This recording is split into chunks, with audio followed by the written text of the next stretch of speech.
Indigo Consulting Group, terpercaya, tercepat, dan terjamin. Kami siap membantu menyelesaikan segala permasalahan perusahaan Anda.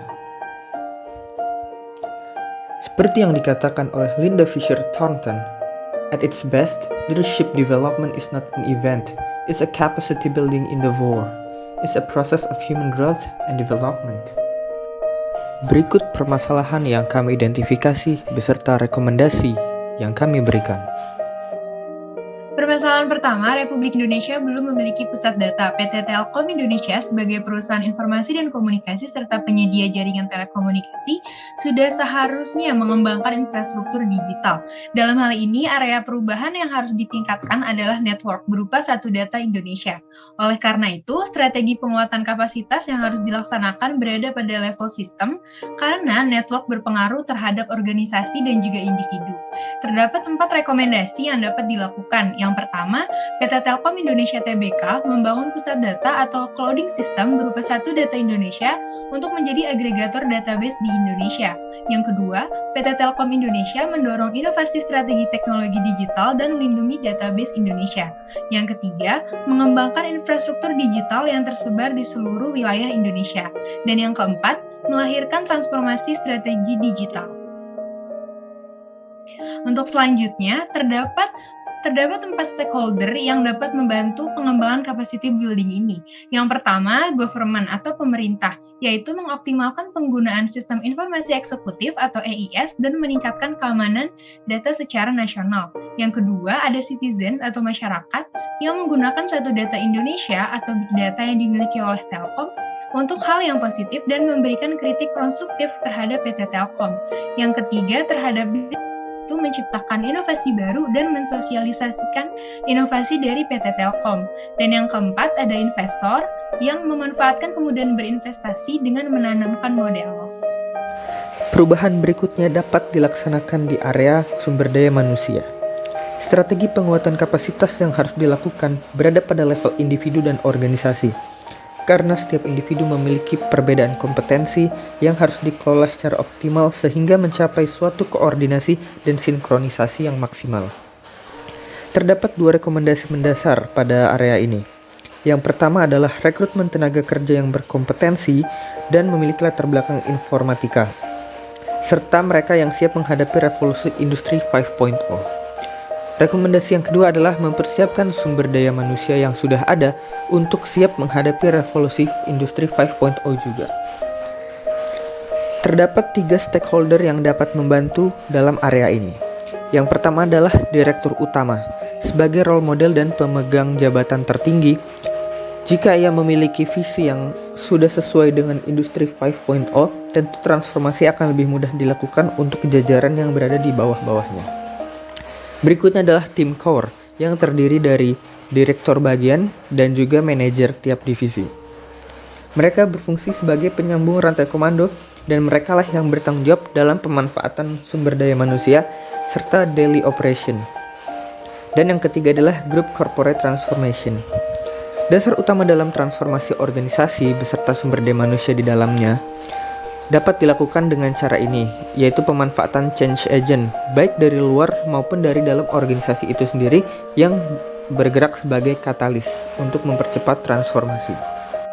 Kemudian ada area perubahan pelayanan publik. Strategi penguatan kapasitas yang harus dilaksanakan berada pada level sistem, karena transformasi pada sistem pelayanan akan mengubah kualitas customer service.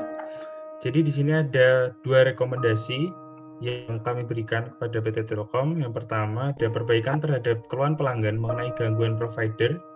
Sebaiknya perlu dibenahi dengan penerapan adanya pedoman tata laksana pelayanan umum dengan prinsip kesederhanaan, kejelasan, kepastian, keterbukaan, efisiensi, ekonomis keadilan, dan ketepatan waktu. Kemudian masalah kedua, kita memiliki rekomendasinya memperbaiki sistem kenaikan biaya pada PT Telkom Indonesia yang terkadang belum diberitahukan sebelumnya, dengan kemudian ada pemberitahuan lanjutan. Oke. Kemudian ada 2 stakeholder. Yang pertama dari customer service, itu mengoptimalkan sistem pelayanan kepada konsumen dalam memberikan informasi maupun solusi terhadap pertanyaan atau keluhan pelanggan dengan baik dan tepat. Kemudian yang kedua, dari customer itu mereka menikmati produk dan memberikan feedback terhadap pelayanan yang diberikan oleh customer service. Yang selanjutnya, area perubahan organisasi, strategi penguatan kapasitas yang harus dilaksanakan berada pada level organisasi. Rekomendasi yang kami tawarkan yaitu yang pertama, menyelesaikan semua agenda 4.0, lalu menyusun agenda-agenda atau rencana secara matang yang akan dilaksanakan pada industri 5.0, serta membantu juga PT Telkomsel untuk memulai langkah persiapan menuju industri 5.0. Stakeholder pada bagian ini yaitu yang pertama ada Direktur Utama sebagai pemegang jabatan yang memiliki kuasa untuk mengatur serta menyusun rencana ke depan. Dan stakeholder yang kedua ada tim core yaitu tim inti yang dapat membantu untuk menyelesaikan agenda industri 4.0 dan juga membantu untuk mempersiapkan agenda industri 5.0. Pada area perubahan anak perusahaan, strategi penguatan kapasitas yang harus dilaksanakan berada pada level sistem. Karena perubahan inovasi pada anak perusahaan PT Telkom tentu akan berpengaruh terhadap kemajuan PT Telkom secara keseluruhan. Kami merekomendasikan dua solusi. Yang pertama, memberi inovasi baru anak perusahaan PT Telkom yang lain selain Telkomsel untuk menggenjot pendapatan dari berbagai segmen. Yang kedua, tujuannya agar anak perusahaan tersebut dapat maju dan berkembang seperti Telkomsel, sehingga dapat menyumbang laba yang hampir sama besarnya dengan Telkomsel. Seperti yang kita tahu, Telkomsel sendiri menyumbang sebesar 70% laba dari PT Telkom. Selanjutnya, stakeholder area perubahan anak perusahaan ada dua. Yang pertama, tim core. Sebagai pihak utama yang bertugas untuk mengatur strategi dan sistem dalam perubahan inovasi anak perusahaan. Yang kedua, direktur utama.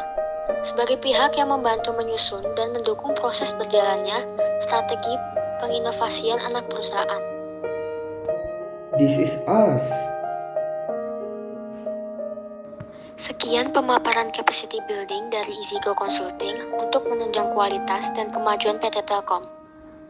Kurang lebihnya mohon maaf, kami cukupkan sampai di sini. Terima kasih.